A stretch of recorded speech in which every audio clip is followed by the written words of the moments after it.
Hari umugabo w'umuhanga witwa Robert Kiyosaki. Ni umuhanga cyane cyane mu bigendanye n'ubukungu, akunda kwandika ibitabo byinshi bivuga ku iterambere. Yabaye n'umujyanama muri Leta Zunze Ubumwe za Amerika mu bigendanye n'ubukungu igihe Trump ari we wari uyoboye.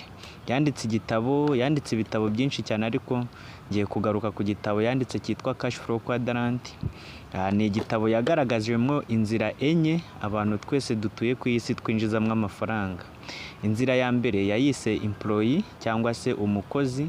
Uwo ni wa muntu ukora akaba afite boss we, ahembwa ku munsi cyangwa ku minsi 15 cyangwa se ku kwezi. Inzira ya kabiri yayise self employed, akaba ari wa muntu wikorera ariko yikorana. Uyu nguyu we ni ukuvuga ngo igihe cyose nyine niwe wikorera, yinjiza amafaranga ari uko yagiye mu kazi.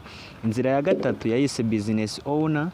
Ahangaha ni handi uba ufite business yawe ukaba wakinjiza amafaranga waba uhari cyangwa utanahari, kuko uba warubatse systeme yawe cyangwa se uba ufite business ngari ku buryo ishobora kukwinjiriza amafaranga bitabaye ngombwa ko nawe haboneka. Inzira ya kane rero ariyo ya nyuma yayise investors. Ahangaha ni hahandi ni abashoramari, ni kwa kundi ufata amafaranga ukayashora akajya kubyarira andi mafaranga. Ngarutse wenda kuri buri nzira imwe imwe, ahangaha ngize icyo nsobanuraho. Navuga ko yanditse iki gitabo ashaka kugaragaza impamvu bamwe bashyika ku iterambere ryabo abandi ntibarishikeho, ari no kugaragaza impamvu bamwe bakora umunsi ku munsi kandi bagakoresha imbaraga nyinshi ariko ntibashyike ku byo bashaka, ariko hakaba hari n'abakora batanakora buri munsi, bakora ahubwo gake, ahubwo kubera baba barubatse systeme bakaba bakinjiza amafaranga menshi, ukabona nibwo bagera ku byo bashatse. Ahangaha rero inama irimo ni iyihe? Inama ihari akenshi iyo ukorera umushahara, icyo biba bivuze nyine barakugenera ntabwo wikoreramo. Ni ukuvuga ngo igihe cyose urakora ntabwo wakinjiza amafaranga utagiye mu kazi. Igihe uzahura n'uburwayi ntuzaba uri kwinjiza, igihe utazaba uhari ntuzaba uri kwinjiza. Niba wikorera ahangaha nawe winjiza amafaranga ari uko wagiye mu kazi. Igihe ufite nk'ibirori, igihe udahari, igihe utabonetse, icyo gihe nta mafaranga winjiza. Biragoye cyane rero ko waba wikorera ariko wikorana ngo uzagere kuri za nzozi zawe, kubera ko igihe cyose winjiza amafaranga ari uko ari wowe wakoze gusa. Ahangaha rero nicyo gice cya mbere kirimo business, kirimo self employed na employee.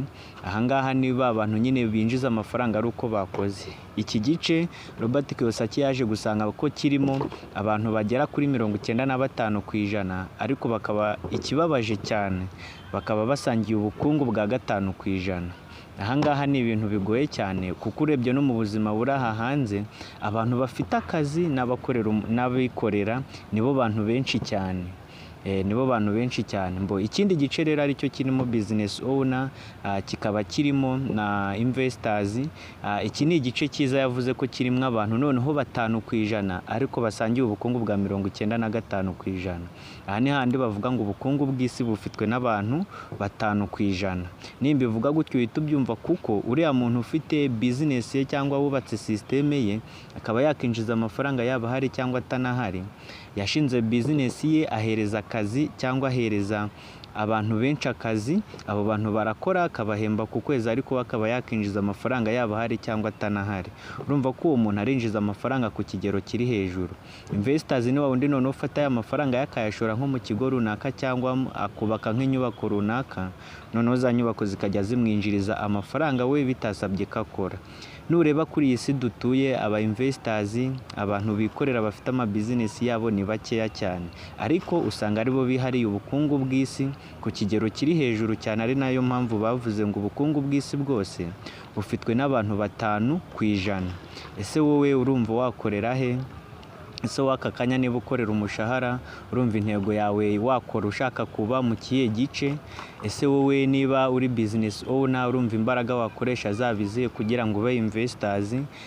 Mureke duhurize hamwe, utekereze cyane, ufate amasomo menshi ku byo uri gukora uno munsi, kuko nibyo bizatuma ugera kuri za ntego zawe cyangwa ugera kuri rwa rwego wifuza.